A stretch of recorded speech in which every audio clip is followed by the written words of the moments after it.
Theatre ने सदियों तक बर्रे सगीर पाक व हिंद में अपना डेरा जमाए रखा।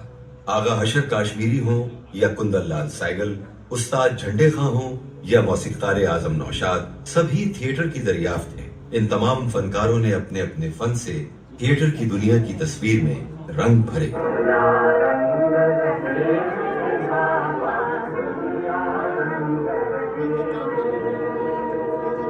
अफसानवी दुनिया को मुस्तहकम करने में यूं तो बेशुमार शख्सियतों ने तामीरी किरदार अदा किया, लेकिन कृष्ण चंद्र का नाम ऐसा नाम है कि जिसका जिक्र किए बगैर अफसानवी अदब मुकम्मल नहीं होता। कृष्ण चंद्र का हर अफसाना एक सबक आमूज अंजाम रखता है।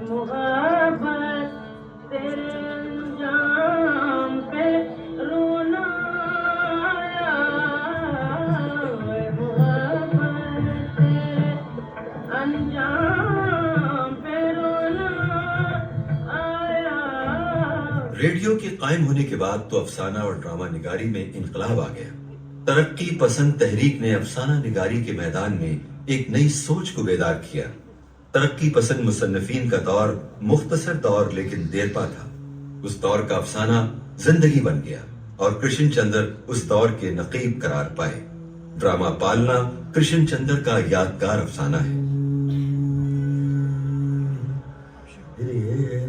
दोस्तों, अदब हो या मौसीकी, फन और अदब की कोई सरहद नहीं होती। हजारों मील दूर समंदर पार के अदब की चाशनी हमारे मशरकी माहौल में भी महसूस होती है। कतरा कतरा दरिया बनकर आज का अदब सदियों का सफर तय करके हम तक पहुंचा है।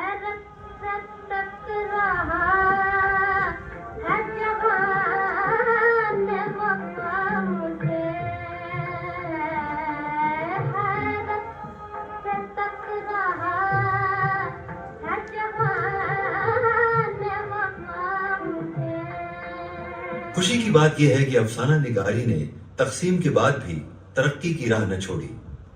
इस वक्त अफसाना निगारों का हुजूम है। कुछ नए सितारे नई आबुताब के साथ अदब के उफक पर तुलू हो रहे हैं। उर्दू रिसालों में सैकड़ों अफसाने छप रहे हैं। इस हुजूम में कुछ नई आवाजें भी सुनाई दे जाती हैं। लेकिन अभी कृष्ण चंद्र, इस्मत चगताई, राजेंद्र सिंह बेदी, सादत हसन मंटू और गुलाम अब्बास की अफसानवी महक बाकी है। इसी महक में कुछ और खुशबुएं शामिल होती रहीं, जिसमें जदीदियत की तहरीक के जेर असर इंतजार हुसैन और डॉक्टर अनवर सज्जाद ने अलामती और तजरीदी अफसाने को फरोग दिया।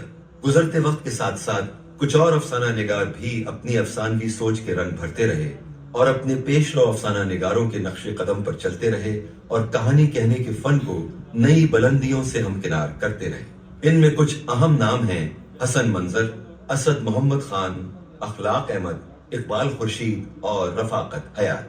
ये तमाम अफसाना निगार शहर कराची में रहते हुए उर्दू अफसाने के बाग में नए दीदा जेब और खूबसूरत फूल खिलाने में मसरूफ हैं। ख्वातीन व हजरात, आपकी आमद का बहुत शुक्रिया। PACC थिएटर फेस्टिवल 2025 में आज का खेल आपकी नजर करते हैं। ढांपे जो नफरतों के बरहना वजूद को, ढांपे जो नफरतों के बरहना वजूद को, ऐसी भी कोई प्यार की चादर तलाश कर। पेश खिदमत है ड्रामा पालना।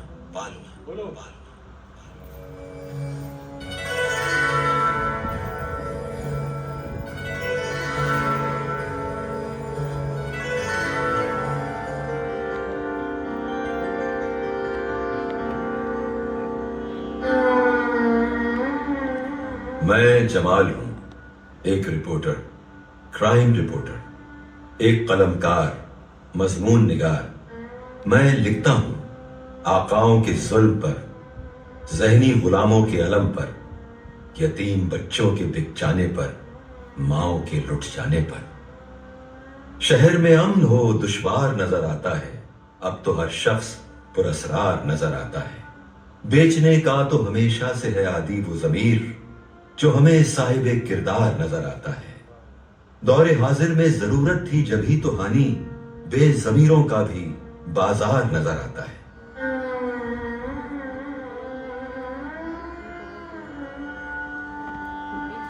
मेरे हाथ में एक ऐनक है। लोग तो इसे ऐनक कहते हैं, मगर मेरे ख्याल में ये सिर्फ कांच के टुकड़े हैं। जो प्लास्टिक की कमानी में फंसा दिए गए हैं।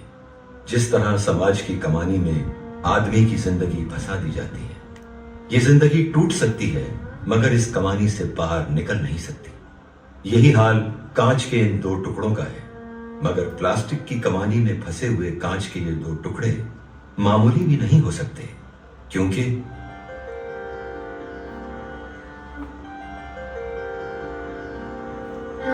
जब मैं इन्हें अपनी आंखों पर रखता हूं तो ताज्जुब होने लगता है।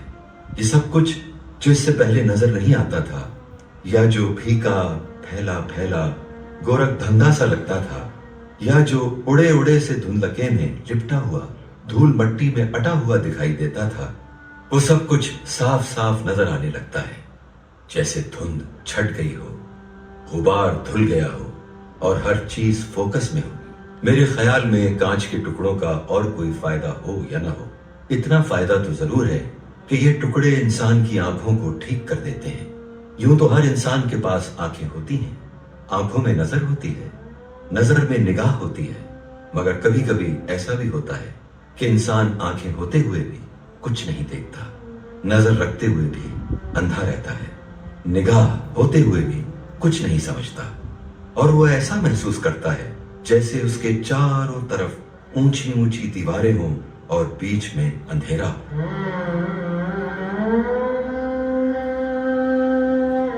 हर रोज सुबह का अखबार मैं कांच के इन्हीं टुकड़ों की मदद से पढ़ता हूं, मगर इनका बर्ताव मेरी आंखों के साथ कुछ अजीब सा है। मिसाल के तौर पर मैं आज सुबह के अखबार में सदर की तकरीर पढ़ना चाहता था, मगर ये कांच के टुकड़े शायद कुछ और ही पढ़ना चाहते थे। जैसे ही मैंने तकरीर पढ़नी शुरू की, ऐन उसी वक्त अखबार के हरूफ मेरी नजर के नीचे से फिसलने लगे और फिर बड़े बड़े दायरे बनकर मेरी आंखों के गिर्द नाचने लगे। परेशान होकर मैंने अपनी नजर वहां से हटा ली। सोचा चलो तकरीर न सही, कोई दूसरी ही खबर पढ़ ले। तो मेरी नजर फिसलते फिसलते अखबार में छपी एक तस्वीर पर पहुंचकर रुक गई और कांच के टुकड़े फोकस में आ गए। ये तस्वीर एक यतीम खाने की तस्वीर है। एक यतीम खाना, ये यतीम खाना जहां अब मैं मौजूद हूं।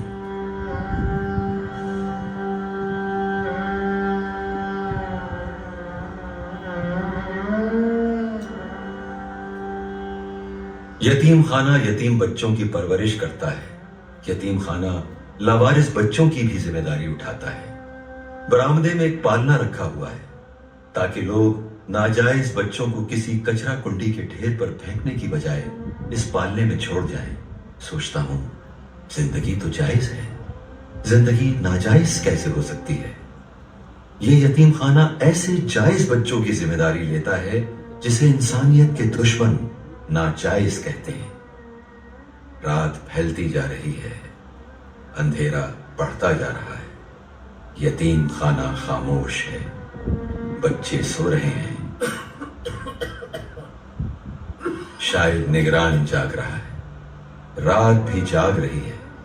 कुछ ही देर में शायद बरामदे की बत्तियां रोशन होंगी, अंधेरा छट जाएगा। आज की रात मैं जागना चाहता हूं, देखना चाहता हूं कि कौन संदिल इस पालने के करीब आता है।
सो जा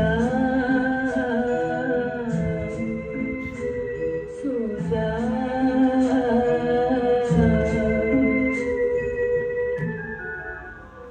किसका बच्चा है? किसका बच्चा है ये? मेरी बेटी का, जायदा का बच्चा है। तुम कौन हो और कहां से आई? मैं परवीन बानो कच्ची आबादी में रहती हूँ। ये बच्चा वापस ले जाओ। नहीं ले जा सकती। क्यों नहीं ले जा सकती? अभी तो मैं अपनी बेटी को भी मोहल्ले में वापस नहीं ले जा सकती। क्यों नहीं ले जा सकती? लोग क्या कहेंगे? अभी तो मेरी बेटी गैर शादीशुदा। तुम्हारे शौहर जायदा के बाप को उसकी खबर है? नहीं नहीं नहीं, वो नहीं जानता, और अगर जान गया तो बेटी को जान से मार डालेगा। वो कहां है जो इसका जिम्मेदार है? वो ये शहर छोड़कर जा चुका है, नापाक मोहब्बत और नाजायज जिंदगी का तोहफा देकर। मोहब्बत नापाक नहीं होती और ना जिंदगी नाजायज होती है। नाजायज वो है जिनकी ये निशानी है। तुम्हारी बेटी जाहिदा इतनी गैर जिम्मेदार और नासमझ है कि किसी की बातों में आ गई। जवान लड़की की समझदारी अय्यार मर्द की चालबाजी के सामने बेबस होती है। मर्द साथ निभाने का वादा करता है, लड़की भरोसा कर लेती है। मर्द फरेब का जाल बिछाता है, औरत दाम में आ जाती है। उसने जायदा से झूठे वादे किए, झूठी कस्में खाई, वफा की आड़ में बेवफाई का हाथ बढ़ाया। जाहिदा ने वो हाथ क्यों थामा? औरत कभी हाथ नहीं थामती, औरत का हाथ थामा जाता है। शादी का वादा किया था उसने, मगर वो वादा फरामोश निकला। वादा फरामोश निकला। परवीन, अदालत से इंसाफ मांगो। अदालत सबूत मांगेगी, और मेरे पास कोई गवाह नहीं। होता भी तो सरकारी लोगों के खिलाफ कोई गवाही नहीं देता। डीएनए टेस्ट तो करवा सकती हो। कितनी बदनामी होगी, कितनी बदनामी होगी। खानदान की नाक कट जाएगी। सब लोग तो यही जानते हैं कि लड़की अभी कुंवारी है। अभी तो मुझे मेरी बेटी की शादी करनी है। अभी तो मैंने अपनी इज्जत बचानी है। हाँ, अपनी इज्जत। इज्जत, हैरत है। मर्द औरत ही की गोद में परवरिश पाता है और औरत ही की इज्जत से खेलता है। क्या बात है? जरा सोचो, जरा सोचो। तुम इसकी नानी हो, ये तुम्हारा नवासा है। तुमने जिंदगी भर अपने नवासे को अपनी गोद में खिलाने के ख्वाब देखे होंगे। परवीन, इस मासूम के साथ ये जुल्म न करो। इसे वापस ले जाओ, इसे वापस ले जाओ। इसे नानी का प्यार दो, इसे माँ का प्यार दो। इसे तुम्हारे घर में जीने का उतना ही हक है जितना तुम्हारी बेटी का। सुन रही हो मेरी बात, समझ रही हो? इसकी माँ की कदमों में इसकी जन्नत है। इसे इसकी जन्नत से महरूम ना करो। जन्नत? जन्नत? बताओ मुझे, कैसा मुआशरा है ये जहां लोग औरत के पांव में गुनाह की जंजीर भी पहनाते हैं, फिर उसी औरत के पांव तले जन्नत भी तलाश करते हैं।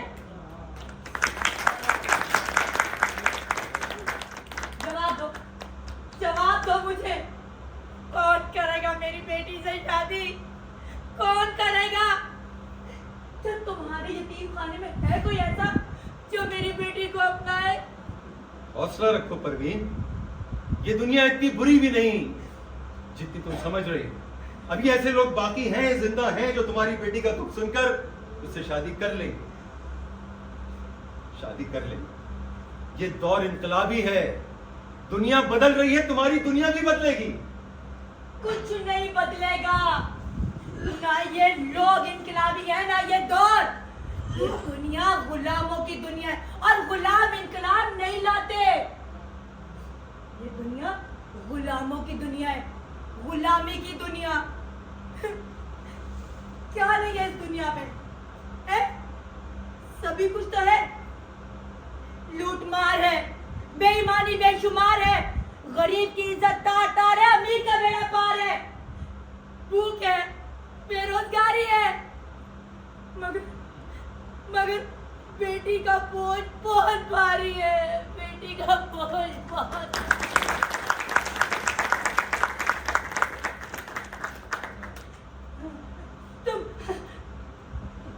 तुम करोगे मेरी बेटी से शादी? शादी? परवीन, मैं बेघर। या मेरे अल्लाह, ए अल्लाह, मैं अपनी बेटी का घर कैसे बसाऊं? कैसे बसाऊं अपनी बेटी का घर? कैसे? औरत के पास आंसुओं का खजाना होता है, रो रो के खामोश हो जाता है। मर्द क्या करे? मजबूर मर्द के तो आंसू भी दुनिया ने लूट लिए। एक सीने में दिल है, लगता है वो भी धड़कना भूल गया। मुझे किसी से कोई गिला नहीं, गिला है तो सिर्फ अपनी बेबसी से, अपनी बेबसी से। देखो, मैं भी बहुत बेबस, बहुत मजबूर, बहुत लाचार हूँ। बस इसका ख्याल रखना, इसका ख्याल रखना।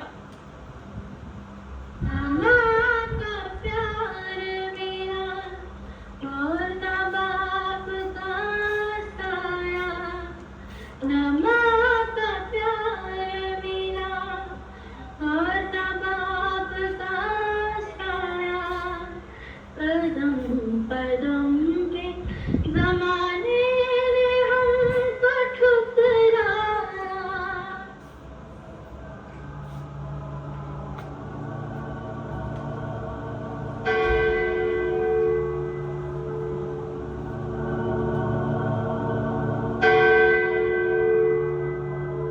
You saw me crying in the chapel.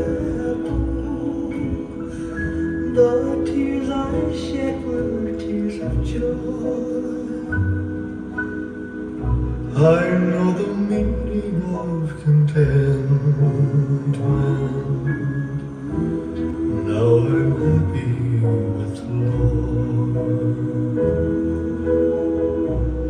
Just a plain and simple chapel where humble people go to pray. I pray the Lord that I'll grow stronger as I live from day to day.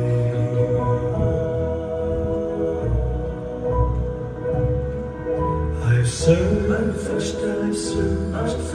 but I couldn't find no way on earth to gain peace of mind. Now I'm happy in the chapel where people are of one accord. Yes, we gather in the chapel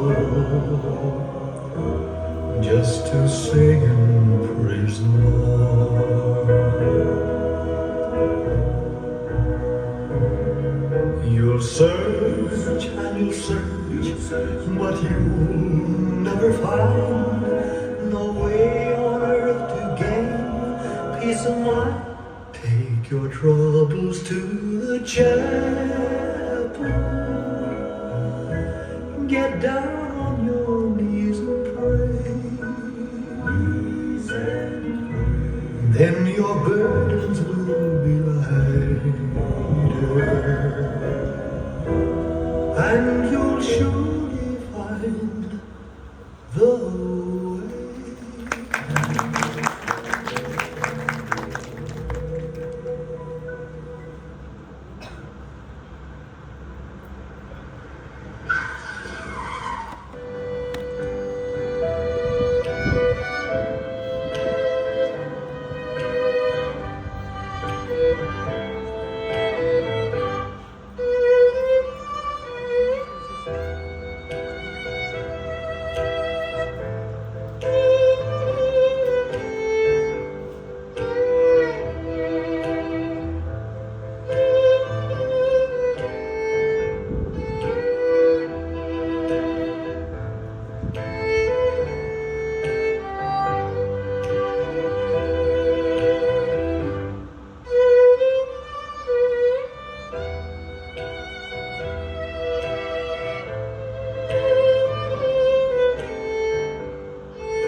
crime reporter Jamal अपने काम से काम रखो। अपना काम ही कर रहा हूँ। अपना बच्चा वापस ले जाओ। ये बच्चा मेरा है? तुम्हारे पास क्या प्रूफ है? सबूत तो डीएनए रिपोर्ट देगी। मेरी कार वहां खड़ी है, चलो वहां बात करते हैं। वहां नहीं, यहाँ बात करो। ये डॉलर का पर्स है, इसमें डॉलर्स ही डॉलर्स हैं। चाहो तो ये रख लो। डॉलर्स अपने पास रखो, बच्चा वापस ले जाओ। बच्चा वापस नहीं ले जा सकती हूँ, नामुमकिन। मुमकिन है। तुम उससे शादी क्यों नहीं कर लेती जिससे तुम्हें इतना प्यार है? वो तो शादी करना चाहता है, मगर मैं नहीं चाहती। वो शादी करना चाहता है, तुम नहीं चाहती। क्यों नहीं चाहती? क्योंकि वो गरीब है, मेरा खर्च बर्दाश्त नहीं कर सकता। तो तुम अपना खर्चा कम कर दो। क्यों कम कर दूं? मेरी सारी फ्रेंड्स ने अमीर आदमियों से शादी कर रखी है, मैं भी वैसे ही करूंगी। एक गरीब से शादी नहीं करूंगी। तो फिर ऐसा करो, ये प्यार की निशानी उस गरीब को दे दो। नहीं, ये बच्चा मैं उसे नहीं दे सकती। क्यों? क्योंकि ये उसका बच्चा नहीं। तो ये किसका बच्चा है? ये मेरे दोस्त का बच्चा है। ये तुम्हारा बच्चा नहीं है? बच्चा तो मेरा है, लेकिन उससे नहीं जिससे मुझे प्यार है। ये मेरे एक दोस्त का बच्चा है, जो कि एक बिजनेसमैन है। तो तुम उस बिजनेसमैन से शादी कर लो, तुम्हारा खर्चा भी बर्दाश्त करेगा और इस बच्चे को बाप भी मिल जाएगा। नहीं, मैं उससे शादी नहीं कर सकती। अरे, वो मुझे पसंद नहीं है। जिससे तुम्हें प्यार है उसका ये बच्चा नहीं, और जिसका बच्चा है वो तुम्हें नापसंद है। तो तुम शादी करोगी तो किससे करोगी? तुम मेरी टेंशन मत लो, मुझे मेरे मतलब का शोहर मिल जाएगा। अपना काम करो। फैशनेबल लड़कियों के प्रॉब्लम्स बहुत जल्द सॉल्व हो जाते हैं। फैशनेबल लड़कियां शिकार होने के लिए हर वक्त तैयार। शिकारी के जाल को नहीं पहचानता। हम लड़कियां पानी की वो मछलियां हैं जो पानी में जहां भी जाएं वहां जाल मौजूद होता है। इसका कोई हल है? हल है, शादी कर लो, घर बसा लो। हर लड़की को एक घर की जरूरत होती है जिसे वो अपना कह सके, जहां वो जिंदा रह सके। मुझे पता है कि मेरा घर कहाँ है और मुझे कैसे जिंदा रहना है। जिसे तुम जिंदगी कह रही हो वो शर्मिंदगी। तुम एक काम करो कि इस मासूम को तुम अपना नाम तो दे सकती हो। फकीर की झोली में पड़े हुए सिक्के पर किसी का नाम कहाँ लिखा होता है? अच्छा, तुम्हारा मतलब ये कि भिखारी की झोली में पड़े हुए सिक्के पर किसी का नाम कहाँ लिखा होता है? ऐसा करो, तुम एक मिसाली लड़की तो बन सकती हो। मिसाली लड़की? हमारी जैसी जितनी भी लड़कियां हैं अच्छा, सब एक ही टहनी की पत्तियां हैं। हम्म, सबका दर्द एक है, सबकी कहानी एक सी है। सब खुश हैं और कोई खुश नहीं। सब लड़कियां हैं और कोई लड़की नहीं। सब आजाद हैं और कोई आजाद नहीं। सारा शहर तुम्हारी जैसी लड़कियों की कैद में है और तुम कहती हो कि हम आजाद नहीं। ये मसनूई जज्बात का शहर है। यहाँ के लोग हमारी कैद में नहीं, खुद अपने ख्यालात की कैद में हैं। अगर चाहो तो इस कैद से आजाद हो सकती। ये गुलाम क्या आजादी देंगे? लेकिन यह अदलिया तो आजाद है और जजेस भी। जजेस वो तो खुद इस जंजीर की एक कड़ी है। क्या इंसाफ देंगे? क्या इज्जत देंगे? इज्जत लड़की का वो कीमती जेवर जो अगर वो एक बार खो दे तो उसकी इज्जत नहीं रहती। इज्जत वैसे भी कब लड़की के पास रहती है? शादी हो जाए तो शौहर की जेब में रहती है। बाज मर्द इसे जबरदस्ती हासिल कर लेते हैं। कभी ये मजबूरन बेच दी जाती है और कुछ इसकी तिजारत करते हैं। तिजारत? इसलिए दौलत के लिए? हाँ, दौलत के लिए। देखो, अपने काम से काम रखो और मेरा पीछा छोड़ दो। ये बताओ, ये स्पोर्ट्स कार जो है तुम्हारे नाम ट्रांसफर हो चुकी है? Of course, I'm the owner. Now I want to be the owner. तो यह मेरे नाम ट्रांसफर करो। ये कैसे हो सकता है? ये कैसे हो सकता है? अरे ये कैसे हो सकता है? इस कार के लिए तो मैंने ये बच्चा पैदा किया है। Are you nuts? मैं ये कार तुम्हें नहीं दे सकती। अलबत्ता कुछ और चाहो तो। कुछ और नहीं, ये बच्चा वापस ले जाओ। बच्चा वापस नहीं ले जाऊंगी। तुम्हारी समझ में नहीं आ रहा है मैं क्या कह रही हूँ। तुम सोच कुछ और नहीं हो और बोल कुछ और है। मैं तुम्हारा चेहरा पढ़ नहीं पा रहा। रिपोर्टर, मैं एक लड़की हूँ, कोई अखबार नहीं।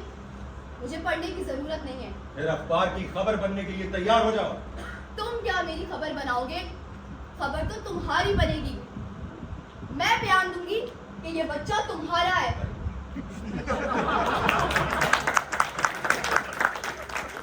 रिपोर्टर, तुम क्राइम रिपोर्ट करते हो। मेरे जैसी लड़कियां क्राइम करती हैं। जाओ, पहले खुद क्रिमिनल बनो, क्राइम करो, फिर क्राइम रिपोर्ट करना। नट्स।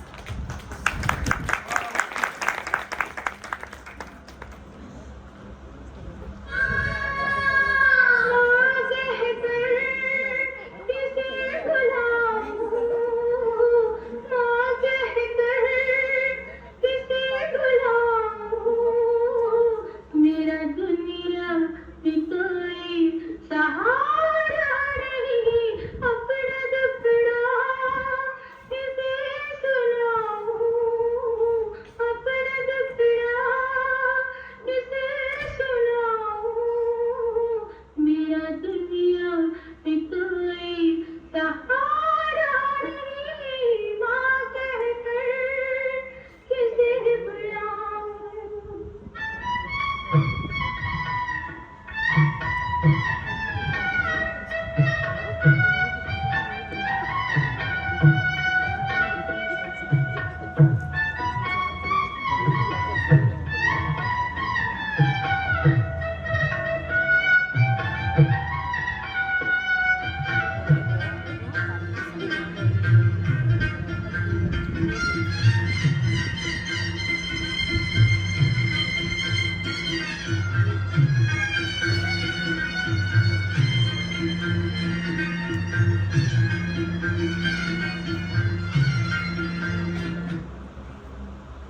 स्तर की पुराना सा बच्चिया, आंखें खोलो बेटा, आंखें खोलो। डॉक्टर कहता है कि तुम मर चुके हो। नहीं, नहीं, नहीं, मैं नहीं मारता। डॉक्टर झूठ कहता है, तुम मरे नहीं हो।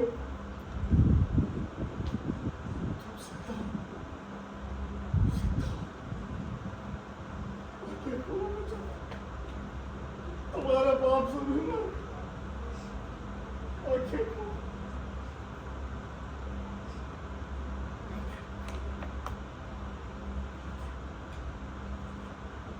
तुम कौन हो और ये बच्चा किसका है? मास्टर इरफानुल्लाह, सरकारी स्कूल का उर्दू टीचर। तो ये मेरा बच्चा है। इसे यतीम खाने क्यों लाए हो? इसकी माँ कैसी माँ है? उसने इस बात की इजाजत कैसे दे दी तुम्हें? इसकी माँ इसकी पैदाइश के दौरान ही मर गई। ये भी मर गया। पालने में जो पड़ा है मेरे बच्चे का लाशा है, लाशा। इसे यहाँ क्यों लाए? इसे यहाँ क्यों लाया? 1 साल से सरकारी स्कूल की तनख्वाह नहीं मिली जनाब। दहकान का बेटा हूं। हर तरह की मजदूरी की मैंने। अब तो मजदूरी भी नहीं मिलती जनाब। इसकी मां को दफनाना है मैंने। उसे तो मैं किसी तरीके से दफना दूंगा, दिल पर पत्थर रखकर। मगर इस मासूम को मैं कैसे दफनाऊं, कैसे दफनाऊं, कैसे दफनाऊं? हौसला रखो, दिल मजबूत रखो। दिल मजबूत रखो। ये बच्चा मेरा दिल है। दिल इंसान के जिस्म में अगर दिल मर जाए तो वो मर जाता है। मैं भी मर चुका हूं। मेरा ये दिल भी मर चुका है। सुबह बचिए, मेरे बच्चे, मैं आऊंगा, मैं जरूर आऊंगा। या अल्लाह, या मौला, मदद फरमा। या अल्लाह, मदद फरमा।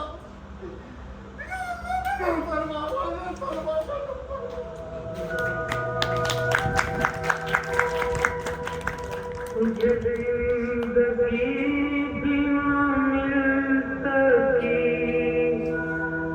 तेरी परवरिश भी न हो सकी।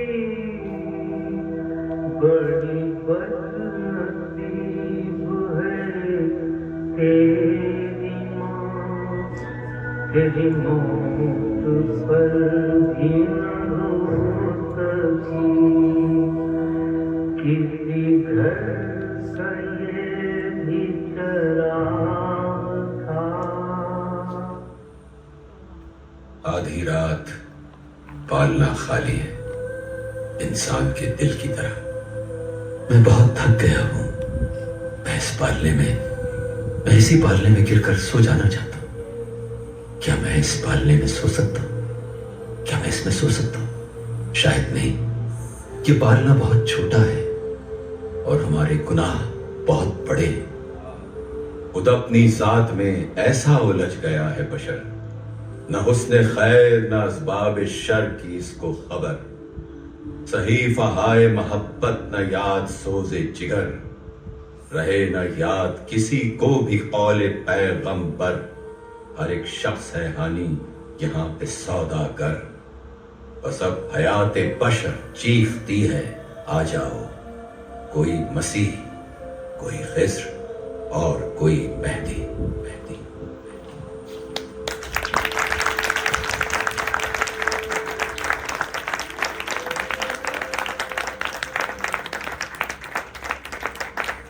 मुअज़्ज़िज़ ख़वातीन और हज़रात, आज का खेल पालना जमाल मुजीब ने इसे ड्रामाटाइज किया और इसकी हिदायत दी। मैं इन फनकारों ने जो इसमें परफॉर्मेंस की है, ये आपकी दाद के मुस्तहिक हैं।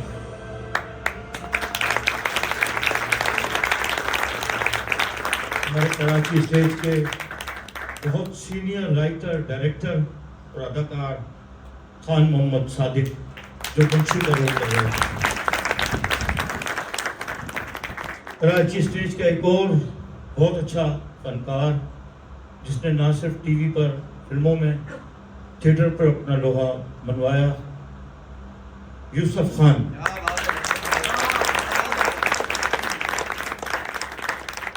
इस गुड़िया से मैं ज़रूर आपका तारुफ कराऊंगा। ये फर्स्ट टाइम अपनी परफॉर्मेंस करने के लिए स्टेज पर आई। ये थिएटर पर नई फनकारा उभरती हुई कई थिएटर फेस्टिवल्स में काम कर रही हैं। इस Pakistan theatre festival, culture festival में इन्होंने तकरीबन 3 से 4 ड्रामों में हिस्सा लिया है और भरपूर मेहनत कर रही हैं। ईमान कुरैशी। अब जिस फनकारा से आपको मिलवा रहा हूँ, ये आपने इसे टीवी पर देखा होगा, थिएटर पर तो अक्सर आपने देखा होगा। बहुत मजीवी फनकार सपना गजल। और अब इस कश्ती के नाखुदा जिसने इस पूरी कश्ती को किस तरह से चलाया, आपके सामने जमाल मुजीब। आपकी आमद का बहुत बहुत शुक्रिया। खास तौर से वफाकी उर्दू यूनिवर्सिटी की सरबराह डॉक्टर यास्मीन सुल्ताना साहिबा और उनके साथ आए हुए डॉक्टर अजहर रशीद साहब, रेहाना जमील साहिबा, हमारे तमाम स्टूडेंट्स, और इस वक्त मैं देख भी पा रहा हूँ जो भी मेरी दावत पर यहाँ आया है। मखदूम साहब, आपने प्ले देखा, बहुत शुक्रिया आपका, बहुत शुक्रिया, आप दोनों का बहुत शुक्रिया, आप दोनों तशरीफ़ लाए। और इसलिए कि अंजुम चांदना इतना नहीं जाती कहीं, लेकिन अगर ये आई तो उन्होंने मुझे इज़्ज़त दी। और वैसे मुझे नज़र नहीं आ रहा कि कौन कौन कहाँ बैठा हुआ है, आप बैठी हुई हैं। और जो है आपका बहुत शुक्रिया फिज़ा, सबका बहुत शुक्रिया। मखदूम साहब, मैं चाहूँगा कि आप स्टेज पर तशरीफ़ लाएं। जी,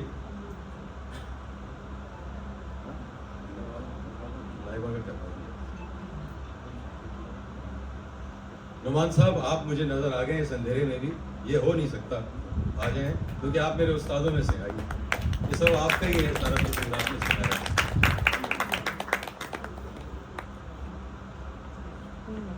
पहले मैं माइक नुमान को दूंगा, नुमान फिर आप मखदूम साहब को दीजिए। अरे ये हो नहीं सकता, ये रोशनियाँ थोड़ी बढ़ा दें ताकि लोगों के चेहरे के सही तासुरात भी आ जाए। हॉल में जो मौजूद, हॉल की लाइट थोड़ी सी कुल, बहुत शुक्रिया, बहुत मुबारक मखदूम यार साहब। एक ग्रुप है हमारा अवामी थिएटर का, और 2 रोज़ पहले उसमें मैंने बहुत सारे वॉइस नोट्स थे, तो अपनी इंतहाई मसरूफियत के बावजूद सब सुना। तो मुझे इतनी अच्छी बात आदम राठौर साहब ने जो कि भाई शहर में इस तरह की और भी इदारे जो इस तरह के फेस्टिवल्स करें और फनकारों के लिए जगह हो, काम करें, और ये आपने कर दिखाया है मखदूम साहब की सरबराही में, जो कि अभी सदर और इलियास नदीम और आप दोनों जो है वो कोऑर्डिनेशन में रहते हैं इसकी।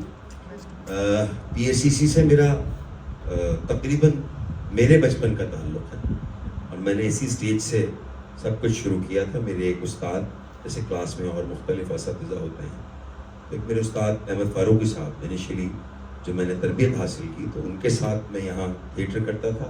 मखदूम रियाज साहब की डायरेक्शन भी होती थी, इनके राइट किए हुए प्ले भी होते थे, और अहमद फ़ारूकी साहब। तो इस जगह से मैं बहुत मानूस हूँ। आज मैं अगर वो सही याद दिलाऊँ तो 2002 या सन 2000 या 1998, मैं बहुत ही पीछे चला गया, और आज सारी यादें वाबस्ता हुई, जुड़ गई।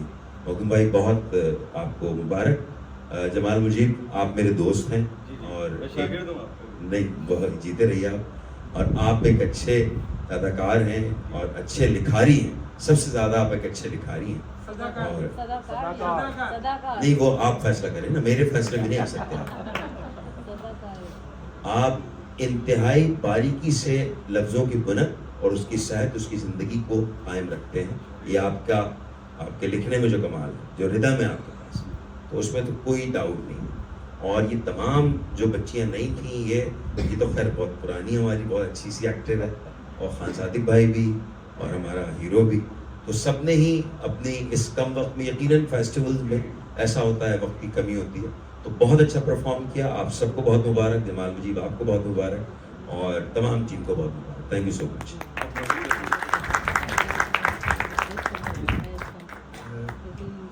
आपकी हाथों की जुम्बिश बताती रही कि ये प्रोग्राम, ये ड्रामा आपको कैसा लगा, एक बार फिर बता दीजिए।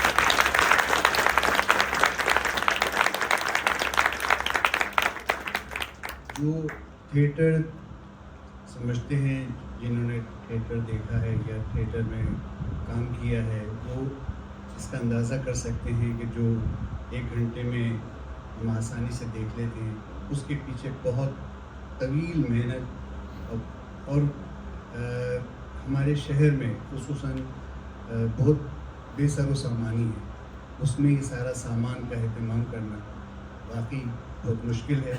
और जमाल मुजीब की आपने आवाज़ भी सुनी, अदाकारी भी देखी, और ये खुश शक्ल भी हैं, खुश आवाज़ भी हैं, और अल्लाह ताला ने इन्हें बहुत सारी सलाहियतों से नवाजा है, और बहुत सारी ऐसी सलाहियतें भी हैं जिसका इन्हें खुद इल्म नहीं, और गुलकार भी हैं, और मेरे ड्रामों में भी काम किया है, और नोमान भी जब बच्चे थे उस वक्त मेरे ड्रामों में काम करते थे। तो बहरहाल आप लोगों का आमद का शुक्रिया। और डॉक्टर भाई इलियास नदीम साहब ये कुछ कहना चाहते हैं? इलियास नदीम साहब मेरे साथ कोऑर्डिनेट कर रहे हैं इस पूरे फेस्टिवल को, और हर चीज़ को, हर सेट, लाइट, साउंड, मेकअप, हर चीज़ के लिए हम भरपूर तैयारी करते हैं। इलियास भाई। सबसे पहले तो आपकी तशरीफ़ावरी का बहुत शुक्रिया, और मैं प्रेसिडेंट ऑफ PACC मखदूम रियाज साहब का बहुत मशहूर हूँ कि उन्होंने हमें ये फेस्टिवल दिया, और यहाँ पर 7 ड्रामे हो रहे हैं। कल एक ड्रामा हुआ है, आज और 5 ड्रामे और होने हैं। आप लोगों ने इसी तरीके से आना है। और जमाल मुजीब कुरैशी के लिए मैं क्या कहूँ, बहुत प्यारा इंसान है, बहुत प्यारा एक्टर, सदाकार, खूबसूरती का तो साहब ने बोल दिया, तो क्या क्या सलाहियत है इनमें वो तो आपने खुद देख ली अभी प्ले देखकर। और नो डाउट कि ये कमाल इंसान है और कमाल फनकार है। और सादिक लाला हमारे बहुत सीनियर हमारे साथ काम कर रहे हैं। एज डायरेक्टर भी काम करते हैं, एज असिस्टेंट डायरेक्टर भी काम करते हैं, एज एक्टर भी इन्होंने आज आपकी तालियां बताएंगी कि क्या परफॉर्मेंस है। यूसुफ खान भाई जो है ये खान सादिक लाला साहब के बराबर खड़े हैं, मैं इनका गर्विदा हूँ, कमाल फनकार है। बस बदकिस्मती है कि इनको कम काम मिलता है, मगर टैलेंट जो है इनका 100% है। तो बस अब आदम भाई कुछ बोलेंगे। अच्छा, मैं कल के थिएटर के बारे में बता दूं कि कल हमारा थिएटर है 7 बजे। एक ऐसा स्टूडेंट जिसकी सच्ची कहानी थिएटर पे पेश करेंगे, जिसका नाम है पनाह, जिसे लिखा मैंने है, और उसकी हिदायत इलियास नदीम साहब दे रहे हैं। कल का खेल आप देखने ज़रूर आइएगा, वक्त की पाबंदी का ख्याल कीजिएगा। 7 बजे हम आपसे इजाज़त चाहेंगे। पाकिस्तान